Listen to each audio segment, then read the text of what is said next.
तो हम लोग ने लास्ट टाइम किष्किंधा कांड किया था। तो आगे जाने से पहले क्विक कैचअप करते किष्किंधा कांड का। तो स्टार्ट हुआ था राम और लक्ष्मण जी का, जब वो ऋषि मुख्य के पास, वो पहाड़ के पास आए थे, जहाँ पे सुग्रीव ने और हनुमान जी ने उनको देखा था। तो हनुमान जी वहां पे जाके उन्होंने उनको इंस्पेक्ट किया, जज किया, और उसके बाद उनको लेके आए सुग्रीव से मिलाने के लिए। जब उन्होंने समझा कि ये सुग्रीव के ही मित्र है, वो वाली ने भेजा नहीं है, तो सुग्रीव ने अपनी स्टोरी बताई कि किस तरह से वाली ने उसको उसके राज्य से भगा दिया था और उसके पत्नी को अपना अपना बना दिया था, जबरन करके। और राम जी ने अपना सपोर्ट देने का वादा किया। उन्होंने कहा कि वो उनको बचाएंगे, उनको सपोर्ट करेंगे, और उन्होंने उसका डेमोन्स्ट्रेशन भी किया था। और उसके बाद युद्ध हुआ वाली के साथ। तो पहले इसमें तो राम जी ने इंटरवेन नहीं किया था। किसी को याद है क्यों नहीं किया था? जब वाली और सुग्रीव थे तो बीच में राम जी ने वाली को एरो एरो से क्यों नहीं मारा, बाण से? किसी को याद है क्यों था ये रीजन?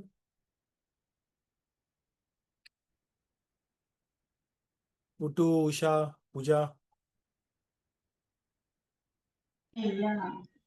जीजू आप क्वेश्चन रिपीट करेंगे? वाली और सुग्रीव के बीच में जब पहला युद्ध हुआ था, तभी राम जी ने बीच में इंटरवीन क्यों नहीं किया? उन्होंने तभी बाण से क्यों नहीं मारा वाली को?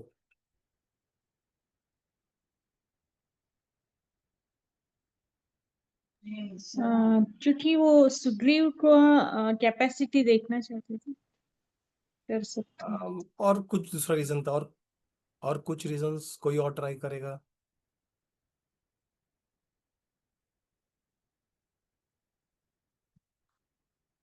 वो इसलिए किया था क्योंकि वो सुग्रीव और वाली ट्विंस थे।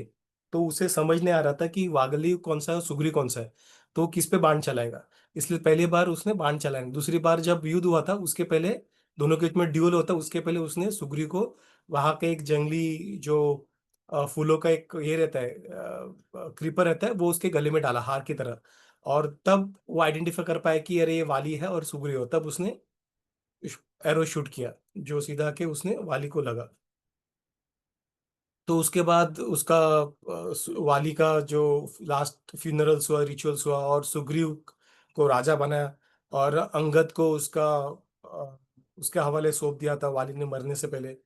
और उसके बाद अभी सावन का बारिश का महीना था, तो इसलिए उन्होंने डिसाइड किया कि क्योंकि बारिश का टाइम है, थोड़ा मुश्किल हो जाता है ढूंढने के लिए, तो उन्होंने वो 2-3 महीना ब्रेक लेने का डिसाइड किया।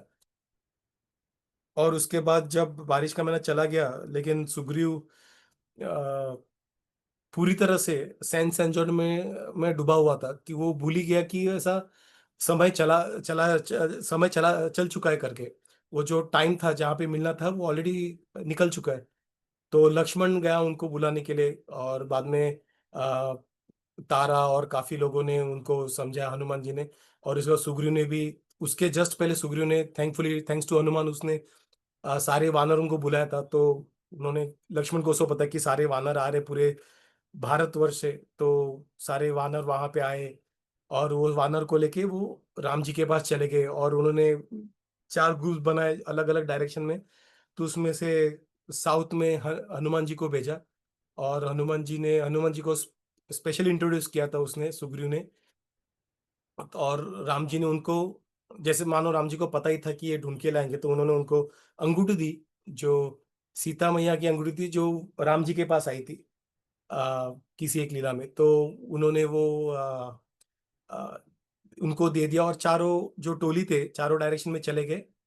और सुग्रीव, सॉरी, हनुमान जी और उनकी जो टोली थी अंगद के साथ, वो साउथ में गई। वहां पे उनको एक मिस्टिकल केव मिला था, और वहां से बाहर आए थे। और वहां के भी वो, कि 1 महीने का टाइमलाइन चला गया था, तो होप्स चले गए थे। और बाकी तीनों जगह से किधर से सब नेगेटिव फीडबैक ही आया था, तो सारे जो थे वो हनुमान पे ही होप्स करके थे। तो बाद में वहां पे संपत्ति आया, और उसने, जब वो सुन रहे थे बात करते वक्त, तो संपत्ति ने देखा कि उसके भाई मृत्यु, जो वो भाई की मृत्यु के बारे में बात कर रहे थे, तो उन्होंने हेल्प करने का उनको प्रपोजल किया। और उसके बाद उन्होंने बताया कि इस डायरेक्शन में जाओगे तो वहां पे लंका है, वहां पे रावण है करके, क्योंकि उसके बेटे ने उस डायरेक्शन में जाते हुए देखा था रावण को, और उसके रावण को और सीता माई को किडनैप करते हुए, अगवा करते हुए। तो उसके बाद सारे सारे वानर अभी सोच रहे थे कि इतना दूर जाए कैसे। तो कोई कह रहा था कि मैं उस पार जा पाऊंगा लेकिन रिटर्न नहीं आ पाऊंगा।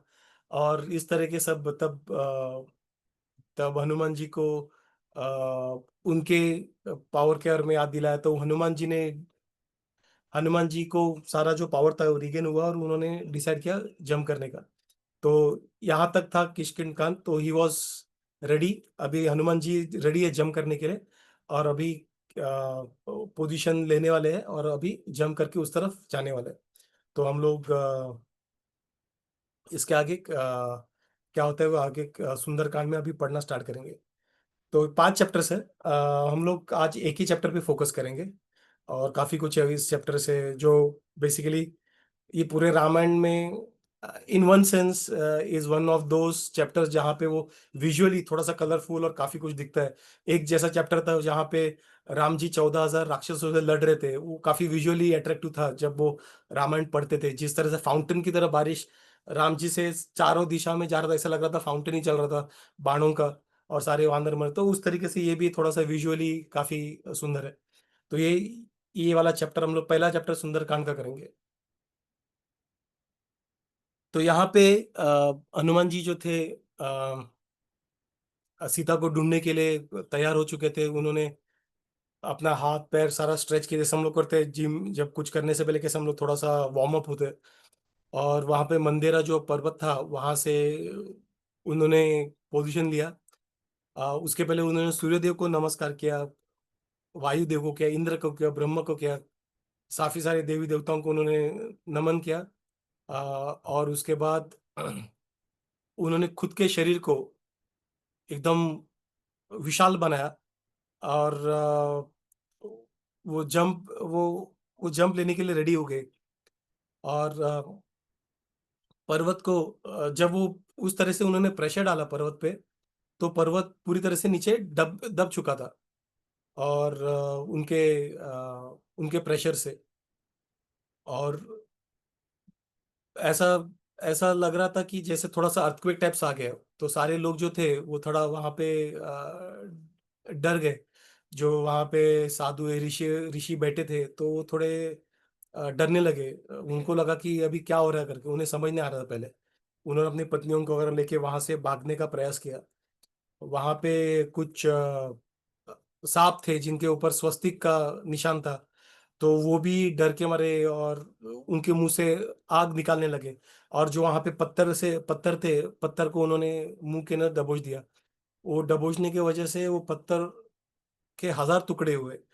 अ, और जो वहां पे जो उसी विष को जो नलीफाई करता है, उसी विष को निकाल देने वाला जो जड़ी बूटी थे, ऐसा लग रहा था कि उनका उन सांपों में डर की वजह से और वो पहाड़ के प्रेशर की वजह से, क्योंकि सारा सारा चीज हिल रहा था, एक दूसरे को दब रहे थे। तो ऐसा लग रहा था कि मानो ये जो जड़ी बूटी है जो ये विष का प्रभाव को कम करता है, वो भी अभी किसी काम का नहीं, इस तेज से वो विष आ रहा था, और अग्नि उनके मुंह से आ रहा था।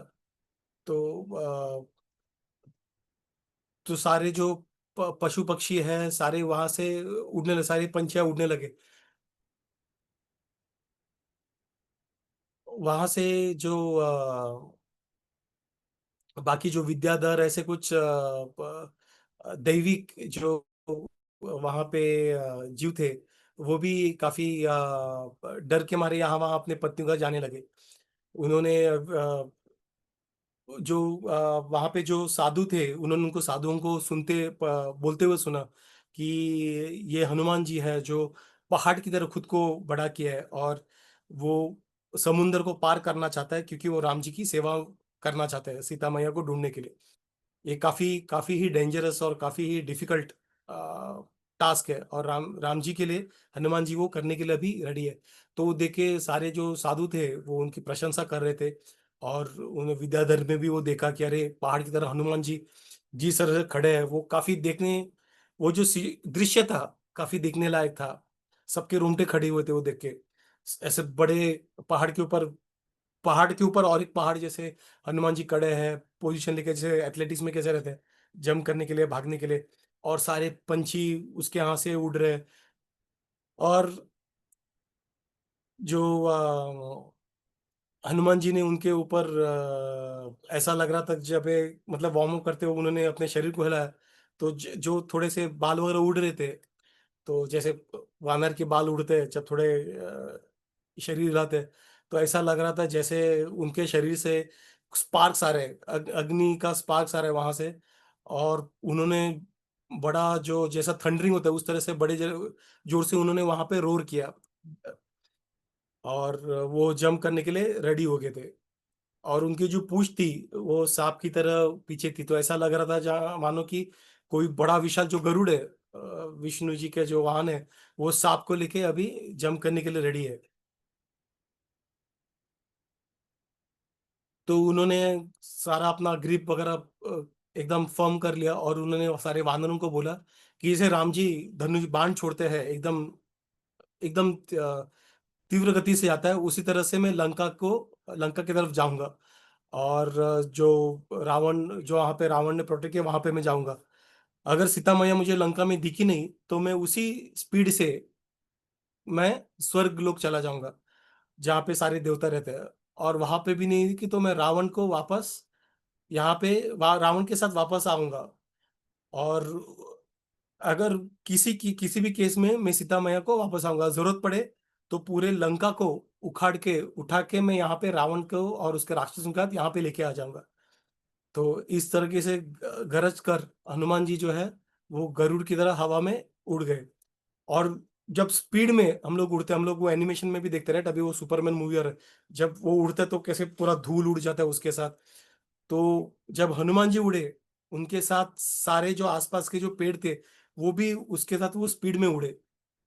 और पूरी तरह से वो स्पीड से, वो जो प्रेशर था उसके वजह से वो सारे स्पीड, जो स्पीड से हो गए, सारे पेड़ वगैरह उनके साथ उड़ने लगे, सारे पेड़, सारे जो फूल वाले पेड़ है वो उनके, तो ऐसा लग रहा था जैसे सारे फूल जो है वो समुद्र में बिखरने लगे। तो पूरा जो समुद्र था, मतलब जो तट पे था, वो पूरा फूलों से भर चुका था। जो बड़ा बड़ा पेड़ था वो आगे जाके थोड़े देरी में दूर में गिर गए। लेकिन जो बाकी के पेड़ थे उतनी स्पीड में वो उन्होंने छलांग मारा कि सारे बाकी के पेड़ उनके तरफ और थोड़े दूर दूर तक चले गए। और उनके उस वो सारे मतलब जैसा कॉमेट कॉमेट हम लोग देखा रहेगा, राइट? तो जैसा कॉमेट जैसे पीछे वो उसका जो गैस और आइस का जो रहता है, जैसे कैसा दिखता है कॉमेट, उस तरह से हनुमान जी ने जब जंप किया, अगर दूर से देखेंगे तो कॉमेट जैसा लग रहा था। पीछे पूरे फूल, जो फूल थे, जो पेड़ थे, पौधे थे, वो उनको ट्रेल की तरफ फॉलो कर रहे थे, और हनुमान जी आगे उड़ रहे थे। तो तो हनुमान जी उस तरह से हनुमान जी ने वहां पे ये किया। और हनुमान जी दिखने में भी उस सूरज की तरह काफी उज्जवल थे। तो वो एक्चुअली कॉमेट जैसे ही प्रतीक हो रहा था। तो उन्होंने जब समुद्र से जंप किया, समुद्र से उन्होंने जब जेब मारा, तब जब वो समुद्र से गुजर रहे थे, तभी क्या होता है जब हाई स्पीड में जाता है, हम लोगों ने देखा रहेगा जेट वगैरह जाता है तो थोड़ा सा समुंदर के हवा जो है, समुंदर जो है ऊपर की तरफ थोड़ा सा इस तरह से डिवाइड हुआ टाइप से होता है। तो लेकिन जब हनुमान जी जा रहे थे तो ऐसा लग रहा था जैसे समुंदर ही दो दो पार्ट में हो गया था पूरा। उस स्पीड में जाता, पीछे जो वेव्स थे पूरा दो पार्ट में डिवाइड हुआ, उस तरह से वो दिख रहा था।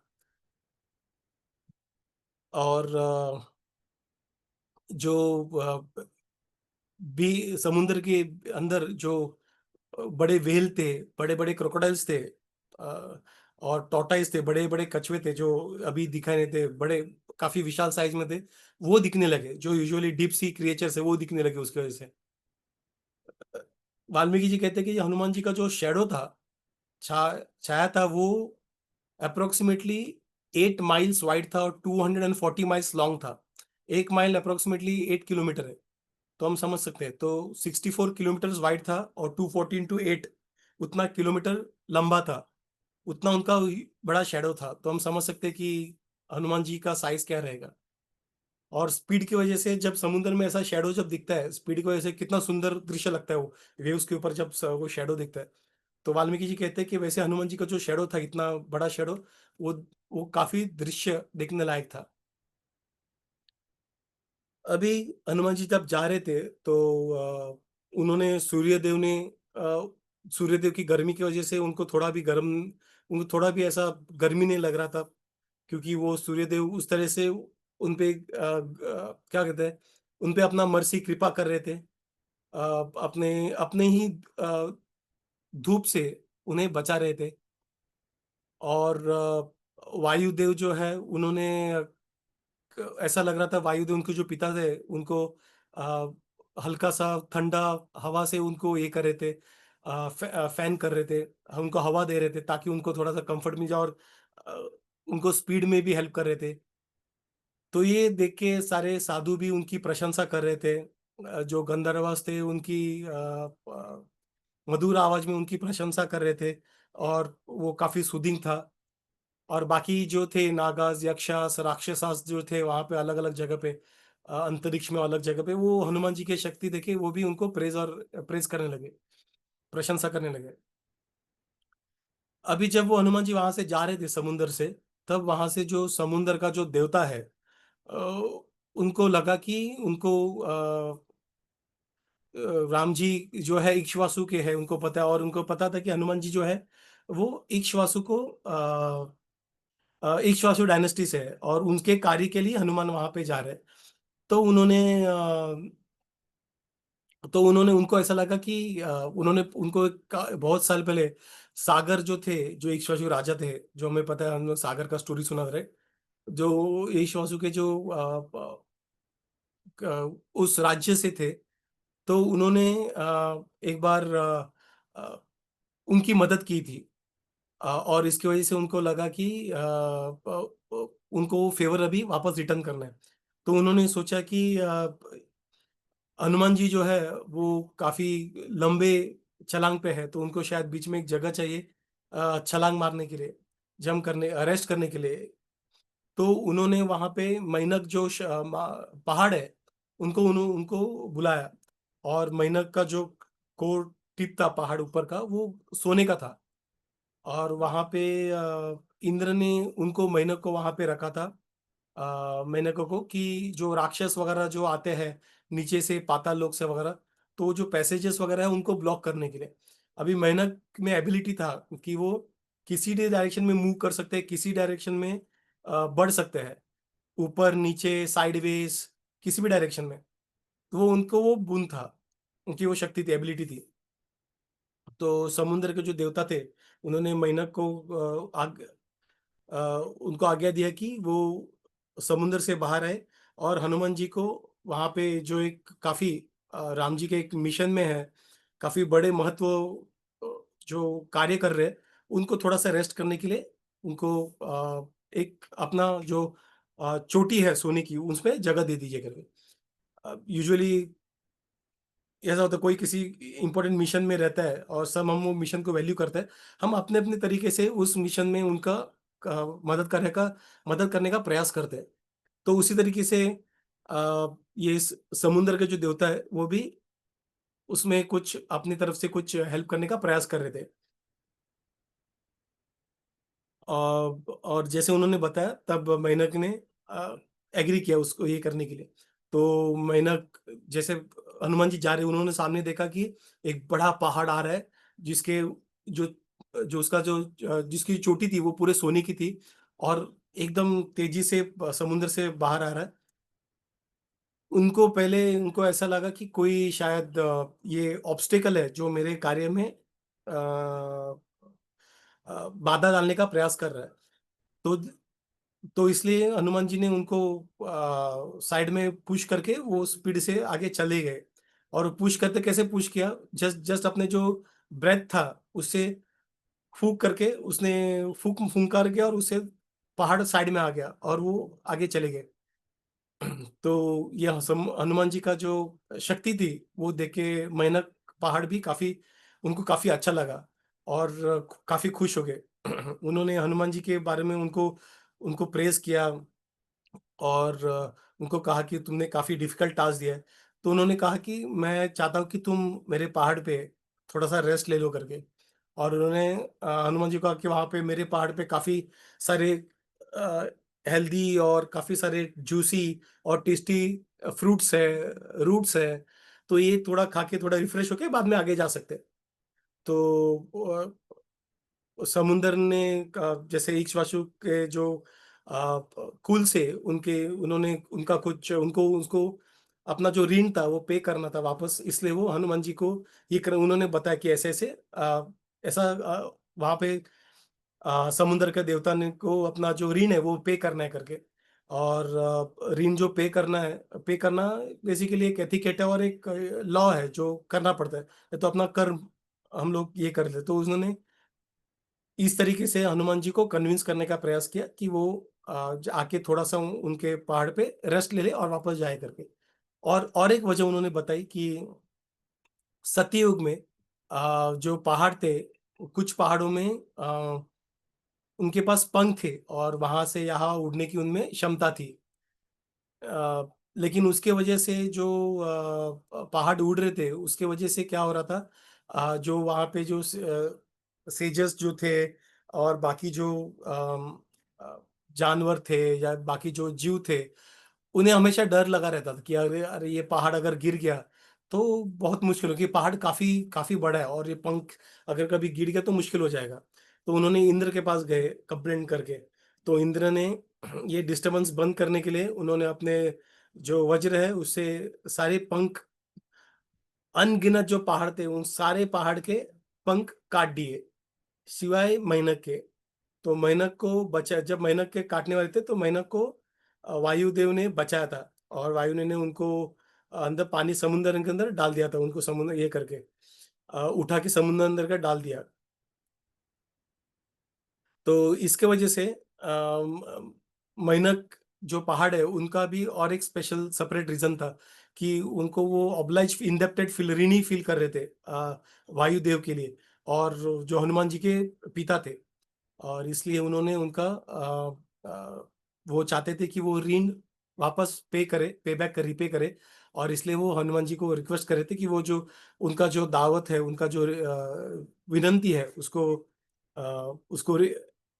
उनका एक्सेप्ट करे और वहां पे थोड़ा सा रेस्ट करे।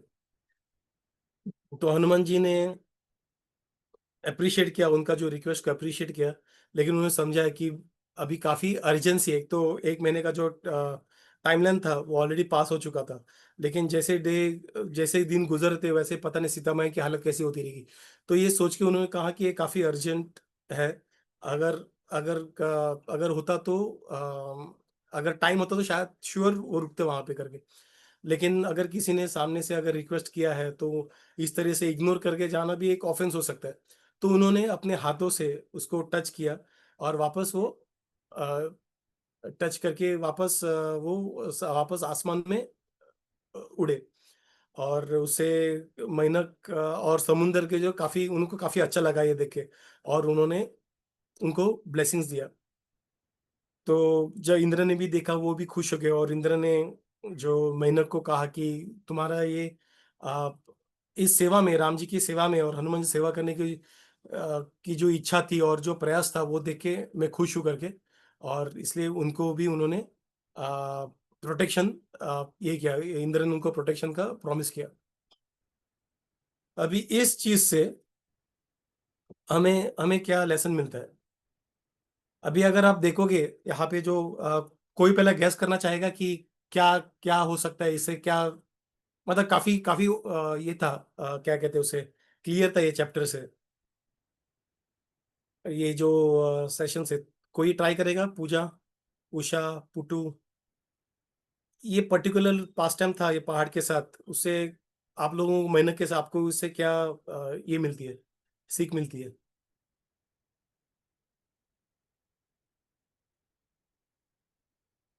कुछ आइडिया नहीं?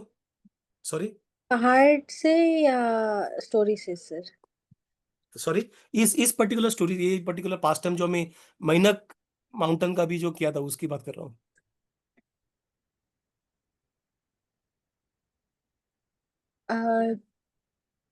मतलब कुछ भी हो जाए हिम्मत नहीं हारना चाहिए। ओके, तो लाइक यहाँ पे हिम्मत कहाँ पे था, मतलब कौन से इंस्टेंस से हनुमान पूछना है? हनुमान जी बोल रहे थे ना कि अगर सीता मैया ना दिखे तो मैं यहाँ पे जाऊंगा, वहां पे अच्छा अच्छा, मैं ओके ओके। नो, मैं सिर्फ, very good, that is true. But मैं सिर्फ वो जंप करने के बाद से जो मैनक, जो पहाड़ है उनके सामने आता है, वो वाला पास टाइम की सिर्फ उतना ही बात कर रहा हूँ। जो मैनक और उनका जो इंटरेक्शन हुआ, वो इंटरेक्शन से पूरे जो मैनक के साथ, पहाड़ के साथ जो ये था, उसकी उतना उसमें उसमें से कुछ लर्निंग्स ये दिख रहा है, उषा, पुट्टू, पूजा?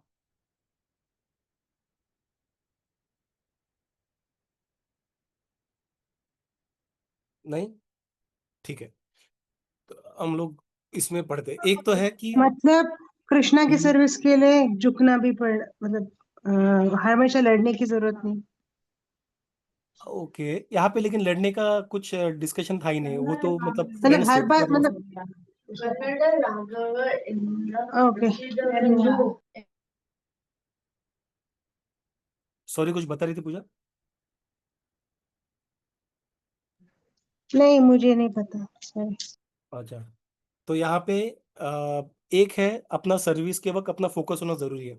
तो कभी हम लोग कुछ सर्विस करते हैं तो उसमें काफी लोग बीच बीच में कुछ कंफर्टेबल चीज लेके आते हैं, प्रपोज करते हैं, या फिर हमें सर्विस के वक्त कुछ कंफर्टेबल चीजें आती है। जैसे मैनक पहाड़ ने यहाँ पे उनको कंफर्ट देने का उन्होंने बात किया, और काफी इट इज, वो स्वाभाविक है कि हम लोग ऐसा कंफर्ट एंजॉय करने का थोड़ा सा हमें वो टेस्ट आ जाता है, कि हमें लगता है, टेम्प्ट हो जाता है कि अरे ठीक है, थोड़ा सा डिफिकल्ट था, अभी टास्क कर रहा हूँ, थोड़ा सा रेस्ट कर लेता हूँ, थोड़ा सा कंफर्ट एंजॉय कर लेता हूँ। लेकिन अगर हम अपना जो फोकस है कि हमें क्या करना है अगर सामने रखेंगे, तो हम बेसिकली ये जो कंफर्ट है वो एंजॉय करने का जो मूड है वो चला जाएगा। कंफर्ट एंजॉय करना मतलब बेसिकली सेंस एंजॉयमेंट कर रहा हूँ, ठीक है। लेकिन एट द सेम टाइम अगर ज्यादा टीडियस है, उसके वक्त रेस्ट लेना भी जरूरी है। ये ऐसा नहीं कि काफी टीडियस है मैं रेस्ट नहीं लूंगा, रेस्ट लेना मतलब मेरे लिए साइंस एंजॉय नहीं। रेस्ट लेके अगर मेरा सर्विस और बढ़ जाता है, मैं और एनर्जी से सर्विस कर सकता हूँ, तो वो रेस्ट जरूरी है। हम लोग बिना रेस्ट भी नहीं कर सकते, तो वो भी हमें समझना है कि हम लोग नेसेसरी कंफर्ट्स को रिजेक्ट नहीं कर सकते। ये कंफर्ट बेसिकली रेस्ट और जो भी कृष्णा की सर्विस में हमें आगे और एनर्जी देगा या और सपोर्ट करेगा। मैनक के केस में हनुमान जी को उससे कुछ हेल्प होने वाला नहीं था, क्योंकि वो काफी पावरफुल थे, उनके लिए रेस्ट से कुछ उनको बेनिफिट होने वाला नहीं था। तो उन्होंने वो सेंस किया और उन्होंने कहा कि नहीं करके इससे कुछ होगा नहीं। लेकिन अगर ऐसा होता कि जहाँ पे एक सेकंड, अगर लेकिन ऐसा कुछ चीज होता कि जहां से जो चीज करके अगर उनको राम जी की सेवा में अगर हेल्प होता, तो हनुमान जी श्योर वो चीज करते। तो वो एक लेसन हमें समझना है कि अपनी सेवा में, कृष्ण की सेवा में जब करते हैं, कंफर्ट्स को हमें अपने इंटेलिजेंस सेंस करना है, ये कंफर्ट जरूरी है कि जरूरी नहीं है। अगर ये जरूरी है तो हमें वो कंफर्ट्स हमारे नेसेसिटी के करना है। लेकिन अगर जरूरी नहीं है, वो एडिशनल सेंस एंजॉयमेंट है, तो उसे साइड में रखना है, उसे रिजेक्ट करना है। दूसरा चीज है जो हनुमान जी बताते हैं कि गुड और बेस्ट, अभी रेस्ट करना भी गुड है, लेकिन उससे भी आगे जो चीज था, राम जी की सेवा करना, सीता मैया को ढूंढना।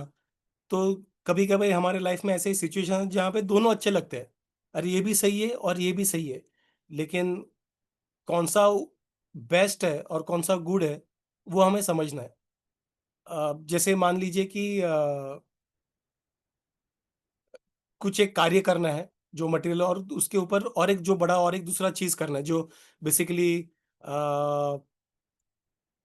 जैसे मान लो कि अपने जो बच्चे हैं उनको पढ़ाने के लिए, उनको कंटिन्यूस उनको पढ़ाई के लिए बिठाना है, ठीक है, उनको पढ़ाई के लिए बिठाना है। और उससे भी छोटा सा कुछ चीज़ है जहाँ पे उनको प्रॉब्ली थोड़ा सा, लेट से कि अ, कुछ थोड़ा सा एंटरटेनमेंट हो जाए, कुछ हो जाए। एंटरटेनमेंट इज गुड, बच्चों के लिए कुछ उससे सीखते भी है। लेकिन उससे भी बड़ा क्या है, उनसे भी बड़ा है बेसिकली उनका पढ़ाई करना। तो बेसिकली बेस्ट ओवर गुड, वैसे उस तरीके से हम समझ सकते हैं। लेकिन कभी कभार सिर्फ इसका मतलब ये नहीं कि सिर्फ पढ़ाई करते ना तो वो लोग पूरा ड्रेन आउट हो जाएंगे।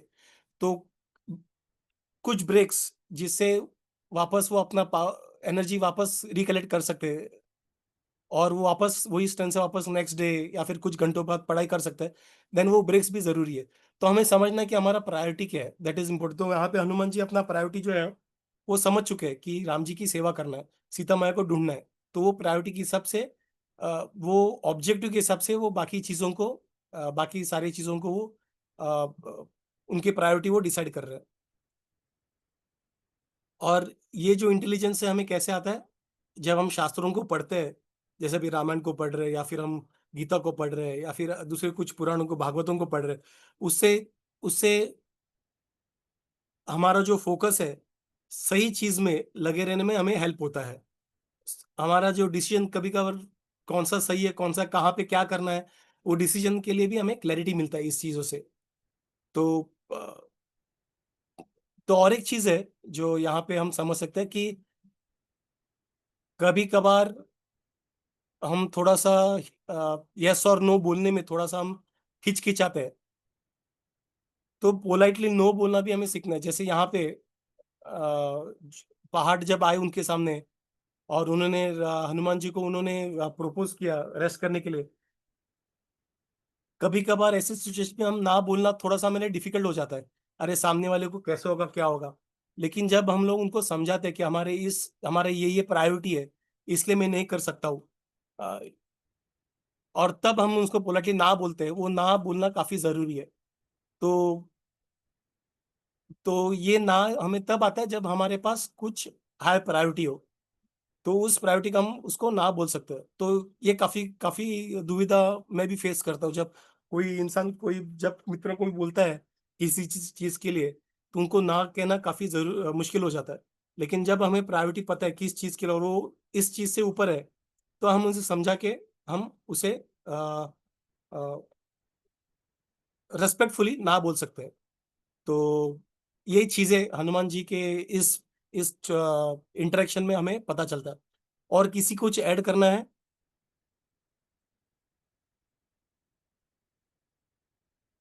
अगर नहीं तो फिर हम लोग यहाँ पे विराम लेंगे कि आगे भी काफी सारे और दो इंटरेक्शंस होते हैं उनके, तो वो भी काफी सुंदर कथा है और उनके लेसन भी हम लोग पढ़ेंगे। तो यहाँ पे हम लोग पॉज लेंगे, और अगर किसी को डाउट में तो मैं रिकॉर्डिंग स्टॉप करता हूँ। हरे कृष्ण कृष्ण कृष्ण हरे हरे, हरे राम हरे राम